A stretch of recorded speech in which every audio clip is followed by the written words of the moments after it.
Welcome home. How evil is Activision? If you've only heard about the sexual harassment, then you have no idea. It's only the tip of the iceberg, which we'll go into later, because the main reason why most people dislike Activision starts with that they were once good guys. Activision was founded in 1979, when 4 developers quit Atari after being lied to, abused, and underpaid by their manager. Do you feel that? The newly formed Activision starts cranking out classics, like Pitfall, but 4 years later in 1983, Atari releases E.T., which is such an unbelievable failure that it signals the start of the first video game crash. To make a long story short, thousands of designers lose their jobs, and by 1991, Activision is up to its ears in $60 million of debt. The only thing left to do now is to axe the corpse of Activision. After all, who'd be interested in buying a corpse? Except for like a necromancer. Enter a necromancer, and the villain of our story. In 1991, a young businessman comes along by the name of Bobby Kotick, the man who originally invented the phrase like and subscribe. Bobby Kotick saw good reputation and great IPs in Activision, and so Bobby bought Activision, and to pull it out of the nosedive it was in, Bobby fired 142 employees, leaving only 8. This is the dawn of Activision as we know it. In just 6 years, Bobby Kotick made the corporation profitable, and between 1997 and 2008, the zombie Hulk of Activision swallowed 25 other developers, several of which were quickly shut down, meaning that hundreds of people were fired. Because of course the reason for getting these developers was that Bobby wanted more IP. Unfortunately, there was no passing woodland animal nearby to explain the obvious facts to Bobby. It's not the IP that makes a game good, it's the talented developers that make it. But of course, this was only the start of Activision being controversial. Call of Duty 2. The TV advertisement campaign for Call of Duty 2 got pulled after Activision had lied and claimed that the footage was in-game gameplay. This has led to the modern-day standard of requiring disclaimers for trailers. Pre-orders. Activision is one of those publishers who publish their games with 12 million different editions, where you have to buy the game multiple times to get everything, which always includes digital pre-orders. As we say in Sweden, this is to buy a pig in a sack. You might get a fully grown porker, or you might get a little runt. You don't know, but the farmer still gets paid. The $33 million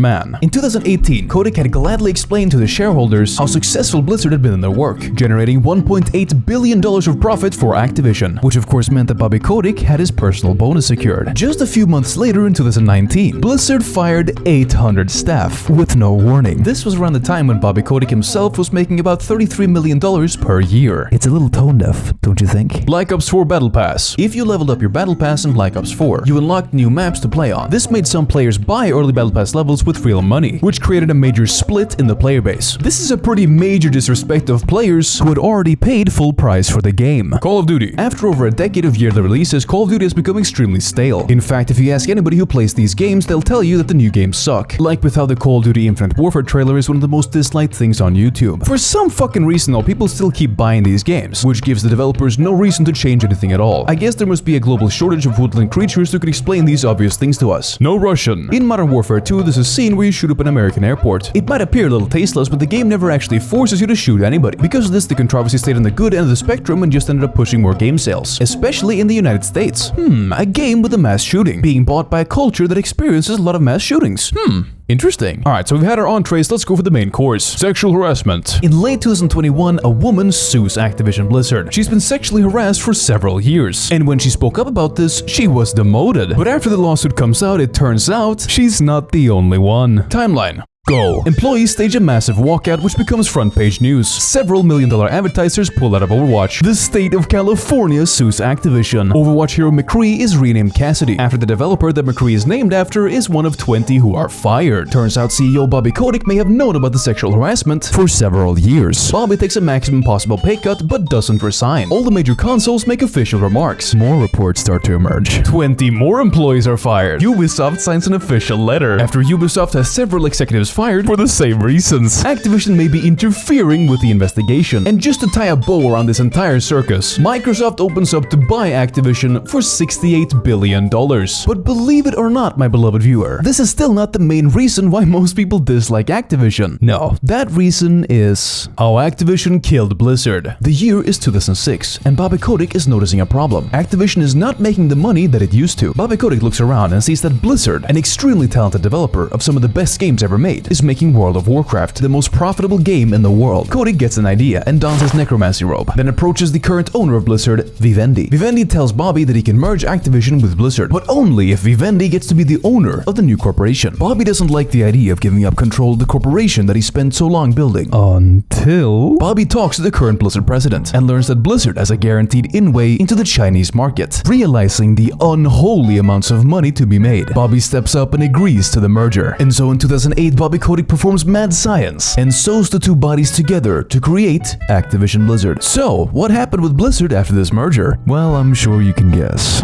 The fall of Blizzard. The basic takeaway is that once Activision and Blizzard merged, all of Blizzard's games turned bad. But it's in the details that we can harvest our dopamine. First, Call of the Crusade. The first piece of post-merger content from Blizzard was Call of the Crusade, which contained a very small amount of new content, most notably only a single new instance. This would have been fine if the wait had only been a couple of weeks, but it had taken half a year. This is the moment in which the hardcore players started to abandon World of Warcraft, which in turn made Activision push down even harder on their new philosophy, make the game more approachable to new players. Everything after Call of the Crusade. This has led to years of World of Warcraft circling the drain with no new creative ideas, and taking what used to be excellent characters and perfectly fine waifus and turning them into, well, what is this? It's not fucking Sylvanas, I'll tell you that. They've also done a terrible job of making the game easier to approach for new players, by often cutting out the depth that the hardcore players are there for. Just to illustrate, World of Warcraft used to be a game where if you had an epic, you were good. You'd pull together a lot of other sweaty nerds to go beat Onyxia, and now an epic is basically something you buy in the in-game shop for real money. It feels very disrespectful, which should be the tagline for Activision games. Not to suggest that World of Warcraft is anything but the Antichrist, but at least it used to be a sophisticated addiction, like an alcoholic who only drinks bourbon. Now it's just cheap and accessible, like crack. Oh, whatness, a crack cocaine isn't bougie enough for you? No, it isn't, bitch. I only do meth. Hearthstone. Hearthstone came out in 2014 as a simplified version of Magic the Gathering for PC, and it was a huge success. But then people caught on to the fact that it kinda sucked. Content updates were sparse. All the best decks required legendary cards, which made the game effectively pay to win. There was a lot of random chance, like with Dr. Boom, Crackle, and most infamously the Mechanical Shredder. Once a really interesting and deep deck came along, like Patron Warrior, it was usually nerfed out of the game. These nerfs killed the hardcore aspect of the game, and with the game effectively costing money for every new update, it was not too accessible for more casual players either. Top this off with some real shit code from the game being made by just a couple of dudes in their free time, and you're left with a game with a huge uptake and then a slow downward spiral. But the spiral didn't really get ugly until the Blitzchung Incident. During an official Hearthstone tournament in 2019, the pro player Blitzchung stated "Free Hong Kong" in reference to the contemporary movement that aimed to free Hong Kong from its effective vassal stateship to China. Because Blizzard obviously has massive investments in the Chinese market, Blitzchung was punished for committing politics. He was immediately thrown out of the current tournament, stripped of the $4,000 he had already rightfully won, and banned for a year from official upcoming tournaments. Now we can think what we want about the situation, but this is Blizzard's own tournament and they get to make the rules. But here's where it got weird. The two casters who casted this event also got banned from casting, even though they had literally ducked under the desks while Blitzchung had been talking. So that's strange, but then suddenly the situation becomes a major political talking point. This puts pressure on Blizzard, so they back down, but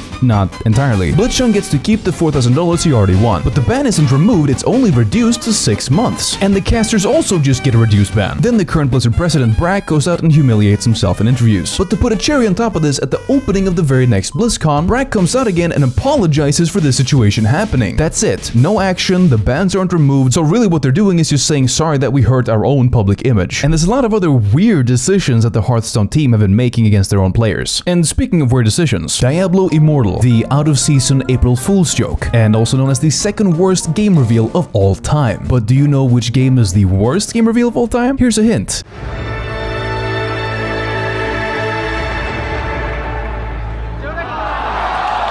There's way more of these little failures than I could possibly bear to mention, so let's wrap it up with what I think is the worst one. No, it's not the way they killed HOTS eSport, or the way that they turned StarCraft into Dragon Ball Z, or even the way that they handle Overwatch eSport, which I even made an entire separate video about. No, what I'm talking about is the lowest rated game on Metacritic of all time. The worst remake of all time. Let's dig into the absolute shit show of Warcraft 3 Reforged. So, what made people so disappointed? First, they lied about how the game was gonna look. Second, the actual way the game came out looking is way worse than the original Warcraft 3, which looks beautiful. 3. The original Warcraft 3 is one of the best games of all time, not only for its amazing single player and multiplayer, but also for its fantastic custom maps. There are so many classic custom games, I can't even begin to list them all, but the one that everyone knows is of course Dota, Defense of the Ancients. And since Valve stepped in and hired the developers of Dota 1 to make Dota 2, Activision lost the rights to one of the first MOBAs. So, a new rule was added to Warcraft 3 Reforged. Whatever you make in this engine now belongs to Activision. So, Activision are stealing the effort of potentially future developers without even giving them a chance to develop the game fully the way that Valve did. Very insulting. Impressive, Activision. 4. The Malaysian-based Lemon Sky Studios, who are behind this highway robbery of a game, had absolutely no attention to detail. To sum it up into one point, the Naga Sea Witch has ears, even though she's a fucking river snake. And you couldn't have made this mistake by just giving Sylvana some nice feet, really? Anyways, how evil is Activision? Activision was started with a very simple idea of what if we could treat people better. And since being bought by Bobby Kotick, Activision has been turned into one of the major shit factories of the industry. I don't think I need to make it any clearer. Whatever you do in your coming life, don't give money to Activision. Hi, are you homosexual? Then don't go to Tehran, because if you hold hands with another man in Tehran, someone might call the cops on you. If you enjoyed that piece of travel advice, like, subscribe, and ring the bell for more. And if you can't stop seeing this man's beautiful, gorgeous lips in your dreams, consider watching the sister video about whether Bethesda is evil. And if you have friends, send this video to one of them. Like, if you have, like, this isn't supposed to be a personal attack or anything. Anyways, thanks for coming along. This was fun. I love you. And click here for more. Huge thanks to Forge, Awan, Harry, Nathan, and Pumba, and all the other patrons helping me not lose too much money for making these videos.